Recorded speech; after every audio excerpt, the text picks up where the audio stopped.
Daughters' Day is an initiative celebrating the lives and achievements of women while acknowledging the need to work towards an equitable society.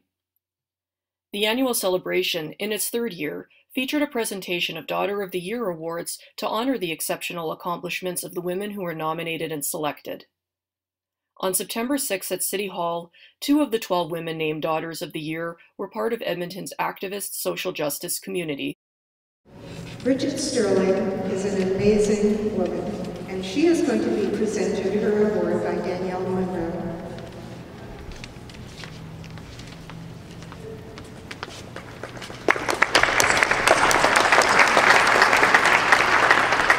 Bridget models a dedication to make life better for girls and women.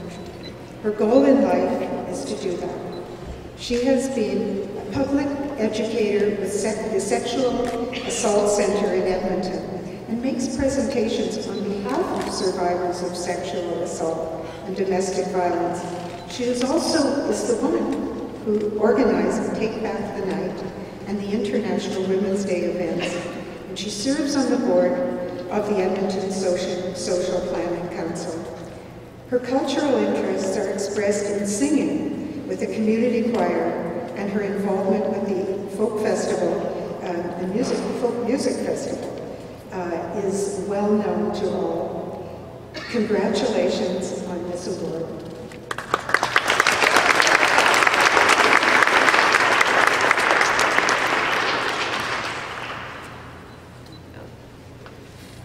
I know we have lots of people to get through.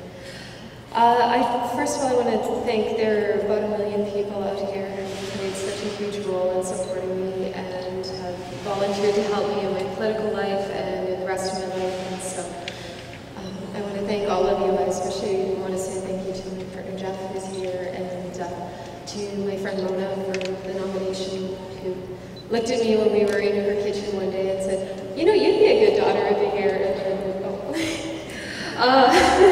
So I also particularly want to thank the influence of my parents. My mother, Susan Sterling, who unfortunately is no longer with us, but would be tremendously proud.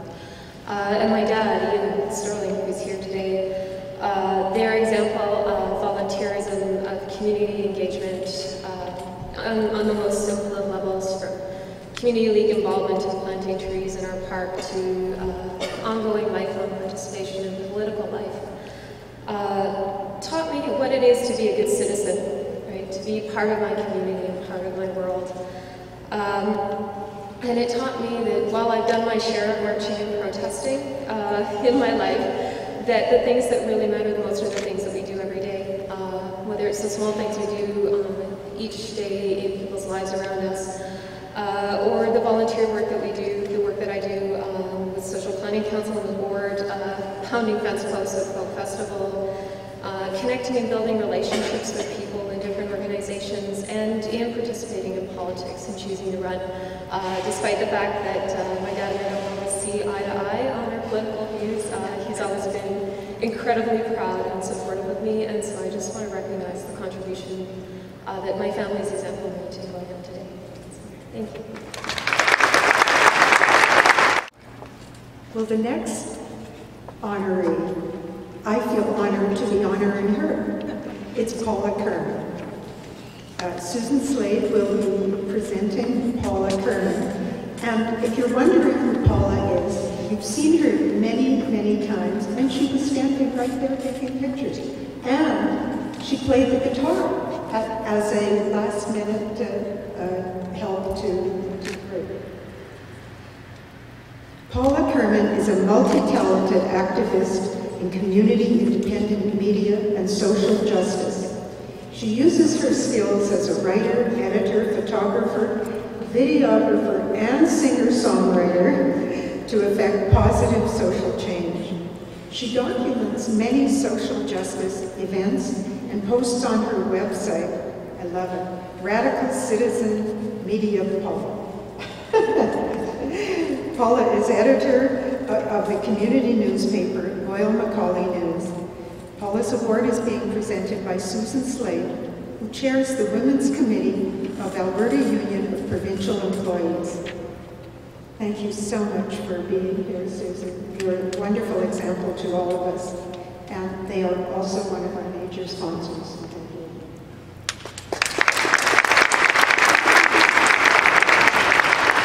9 years ago, I showed up at a peace march. I took some pictures and I put them online. There was so much interest that the website I put them on actually crashed. It was then that I knew there was a need to document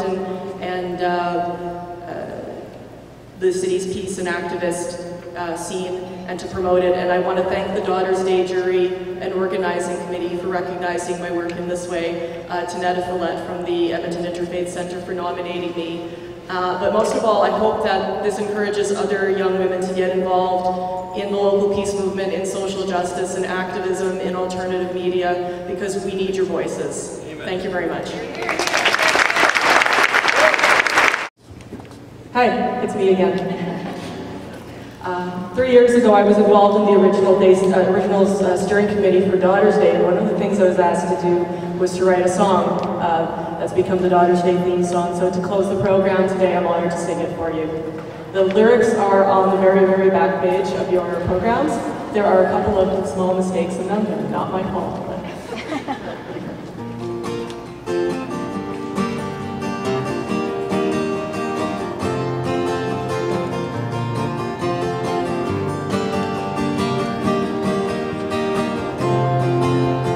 Stories of survival, emerging from the darkness of fear, begin with our arrival. A lifetime on a road led by tears, and there's lots of joy and lots of pain, sunshine and wind and rain, blood flowing through our veins, with the strength and the wisdom of years.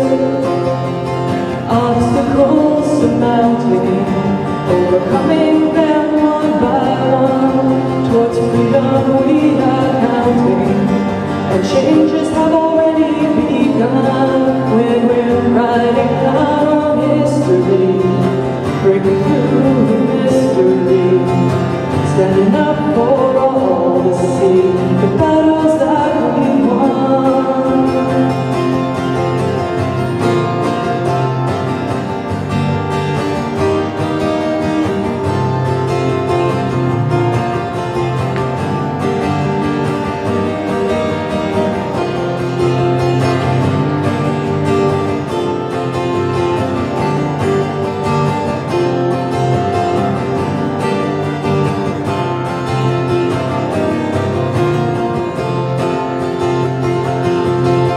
So here we stand before you, daughters of all ages today, proclaiming something so true.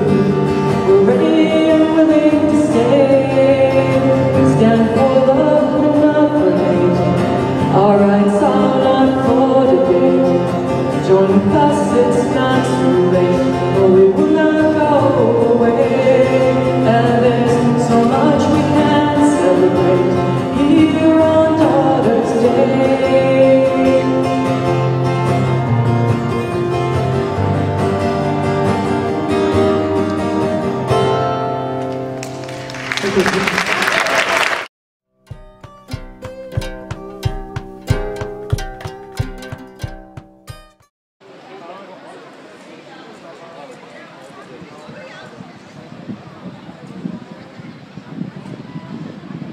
ISIS is not a representative of Islam and say no to all foreign intervention. For someone watching who might not know, you want to kind of talk about what ISIS is? Oh yeah, definitely. Well, ISIS is a group of armed militants that have recently claimed the Islamic Caliphate in the region of Iraq and Syria. And ISIS has a roots dating back to the 80s, and they are a Salafi ideology that's very hateful, violent, and they speak to be on behalf of Islam, but they actually are anti-Islam. So why are you passionate about this? Well, we're very passionate about it because we've seen the destruction and devastation that's hit the Middle East after the war in Iraq, and we think that what's going on right now will give a further destruction and disintegration to the region. We think that NATO and its allies, including Canada and the US, is using this as an excuse to further invade the countries and then plunder the natural resources in the area. So what are you hoping to accomplish today? Well, we're hoping to let people know that Muslims stand strongly against ISIS. We're calling for sanctions, or we're calling for some kind of financial and arms stoppage to all ISIS members and the people that are supporting them. And thirdly, we're trying to raise money for Iraqi charities so we can support widows, orphans, and internally displaced refugees in Iraq. I think that ISIS is very good at spreading propaganda, but if you look at the handful of murders that have happened at the hands of ISIS on TV, I think that we want to reference the genocide of over 1 million Iraqis at the hands of US and NATO. If you can imagine 1 million dead bodies, this is outrageous to us. And to further call for an escalation of drone strikes, air strikes, and even a foreign invasion, this is the true crime, that NATO escalates the situation, and they only use a prejudice when it's in their own convenience to intervene. If they really did it on a principled or on some kind of real ethical basis, then they would be also invading Saudi Arabia, Egypt, Bahrain. They would be intervening all over the place. But they only do so when it's in their direct interest. There are many hateful and violent dictatorships in the Middle East, and they are allies. But when they do not support Western policies or capitalist policies, that's when they choose to go in and invade them, or even assassinate heads of state like we saw in Libya with Muammar Gaddafi.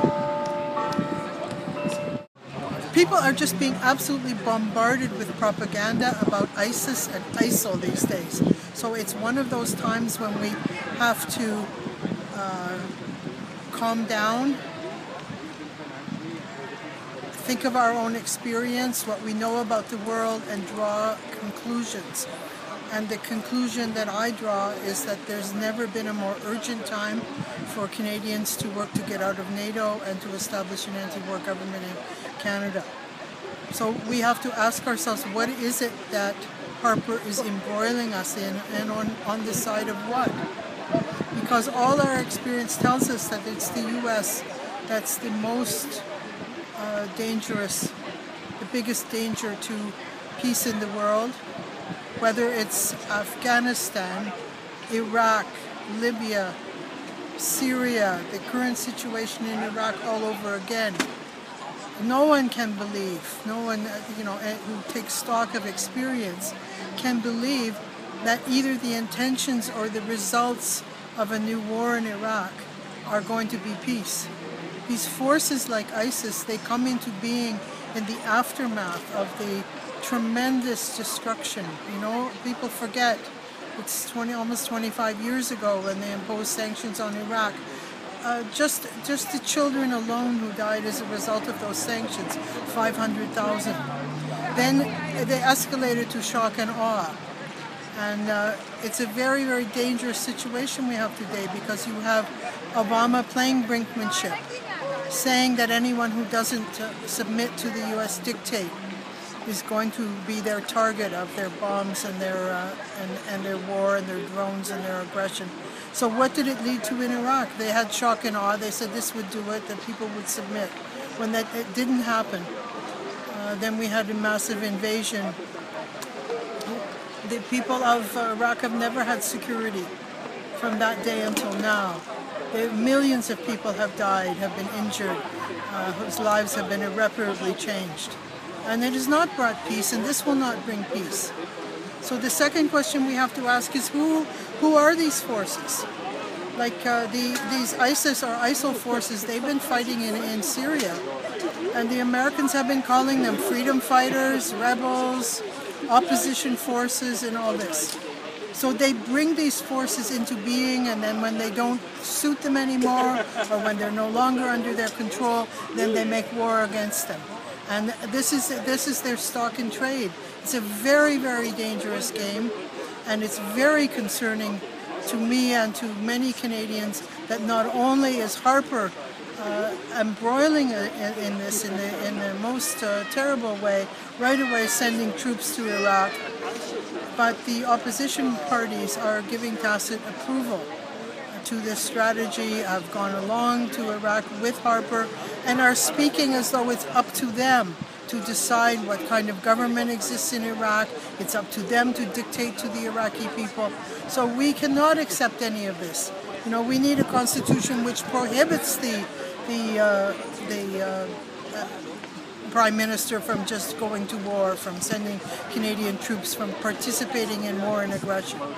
And we also have to pay attention to what took place at the NATO summit, and perhaps we can talk about that, another time, because very, very important decisions made at that NATO summit. And Canadians had no part in making these decisions, and they're very dangerous in terms of the preparations for war, for a third world war. And so we really, it's an alert situation for Canadians. Very important to discuss what's going on and to take a stand.